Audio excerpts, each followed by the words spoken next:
Hello, my name is Ian Mortimer. I'm a historian and I live in the southwest of England. My middle names, however, are James Forrester, and under those names, James Forrester, I write historical fiction.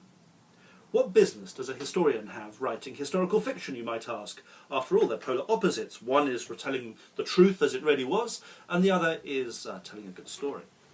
Well, about 12 years ago, while working at the Royal Commission on Historical Manuscripts in London, I received an invitation to write the entry for Henry Machin in the Oxford Dictionary of National Biography. Henry Machin was arguably the earliest English diarist. He had a friend, a herald, called William Harley, Clarenceux, King of Arms, and another friend whose will, when I researched it, made it clear that Henry Machin was actually part of a society, probably a secret society called the Knights of the Round Table.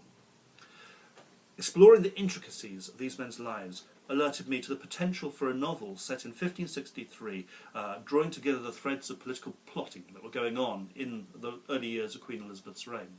That novel, centred on William Harley, Clarenceux, King of Arms, became Sacred Treason.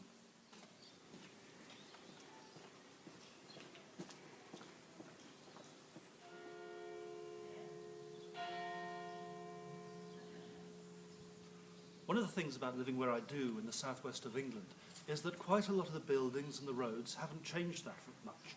And in fact, you can still find the sites of old abandoned dwellings from the Middle Ages and the early modern period, Elizabeth's reign in particular, and actually map the routes that people travelled between them and rediscover old lanes. In addition, there are lots of old buildings around, so these inspire you to have that direct connection with the past. For example, the building behind me here is the almshouses in the town where I live. They were originally built in the 15th century. They were remodelled in 1637 as a dwelling for 16 people in that building alone. Now, it's quite incredible that so many people were crammed into that small space, but just that realisation inspires you to see the past in a more immediate way.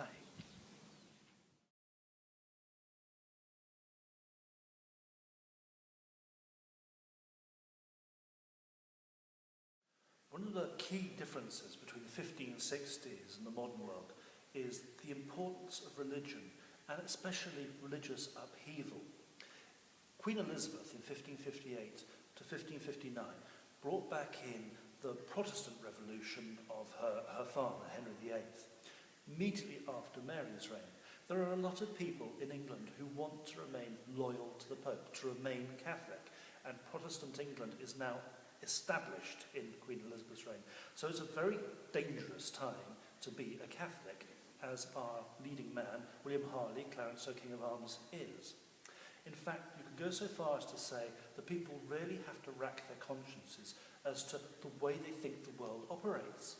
Because in Catholic times, for example, if you had an ill animal or an ill child, you might bring along a wax figure of animal or child's limb, for example, and put that on the altar, pay a fee, and through prayer expect that child or animal to get better. In Queen Elizabeth's time, that's not just not the way you do things, it's actually heretical. So people are really trying to understand how the world operates and whether God is really looking after them anymore, and if the calamities that happen are God's will. In fact, you can really say that people have to ask themselves which is most important to them, God, the state, or their family.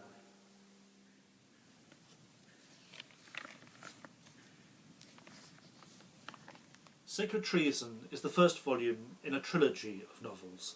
It is set in 1563, and it describes how William Harley, Clarenceux, King of Arms, comes by a very important document, crucial to the safety of the state.